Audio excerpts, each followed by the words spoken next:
Almost 100 days ago, a torch was lit to commemorate the genocide. It's been traveling across Rwanda since then, and today made it into the capital of Kigali. CCTV's Penina Karibe was at the event and now joins us live with an update. Thank you for joining us, Penina.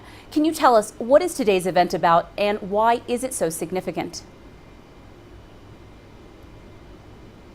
Well, Jitu, I'm standing at the Eto Kitukiro Memorial Site. It's actually a school, and on these grounds, back in 1994, about 2,000 people, including 400 children, were massacred. That's after they were abandoned by Belgian UN peacekeepers when they left them and fled. Now, today, on these very grounds, Jitu, we had the Remembrance Flame, or Kwibuka Flame, as it's locally referred to, and it was quite a significant day because this torch symbolizes love and unity for the people of Rwanda. It was lit here this afternoon. It's been touring the country for the last 3 months, since January. And in those 3 months, people around Rwanda have been recalling how their neighborhoods looked back in 1994 and how they've transformed since then. They've also been reflecting on how the country really has changed in those 20 years since the genocide and how the country has managed to push forward the reconciliation process and also rebuild itself. So quite a significant day today. We had obviously a huge group of survivors who came here recalling how it happened back in 1994 on that day when they were abandoned by those UN peacekeepers. And we actually had harrowing tales of how people were massacred here. So a lot of emotions, but also a lot of hope that came with this torch being lit on these grounds, the people looking forward to a country that can move forward in unity and love. Jitu. Penina, the genocide commemoration is now only days away. How are Rwandans viewing their country's progress over the last 20 years?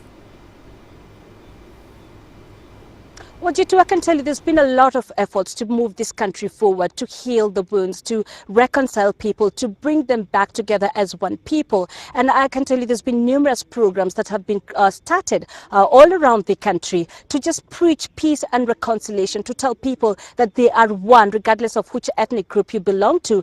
And these efforts are quite so aggressive because just a few days we visited some school about 3-hour drive from Kigali. And what we learned was that these are programs that have been that are being taught as part of the school curriculums in schools countrywide. So children getting to learn what happened to their country 20 years ago and why it's so important for them now to realize that it's good to move forward as one people. It's good to actually not to look at what tribe you belong to, but move forward as one people. But let's just get more on that now from Edige Nkuranga. He is the Deputy President of the Association of Genocide Survivors. Thank you, sir, for joining us. Just tell us, how significant was the event today?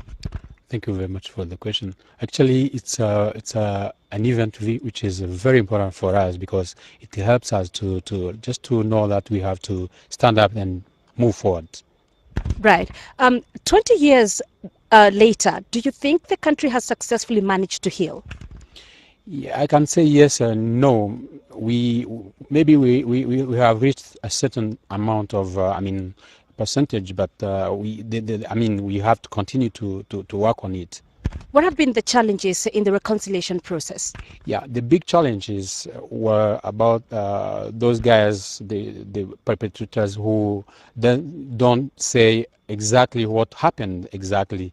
So just we need to know what happened in order to rebuild the country based on the truth. But what does this commemoration mean, especially for people who lost their loved ones or who basically, let's just call them survivors? How important is this commemoration for them?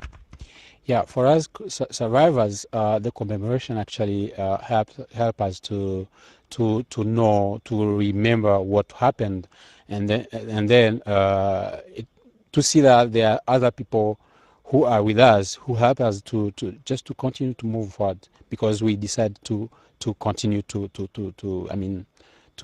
be alive.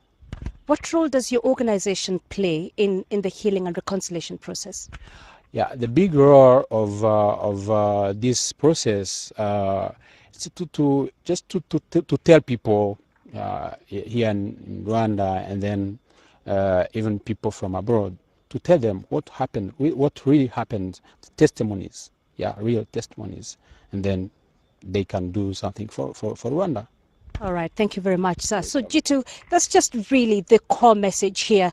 teach the young generation what exactly happened, the really violent episode back in 1994, and why it's so important to get rid of that negative ethnicity and move the country forward as one. Now, tomorrow, we have church services lined up throughout the country, just remembering what happened back in 1994. And this, of course, is in the build-up to Monday, when we have the official 20th commemoration. President Paul Kagame will be lighting up that remembrance torch at the Amahoro Stadium, which is where the main event will take place, G2. All right, thank you for that update. That's Penina Karibe live for us in Kigali.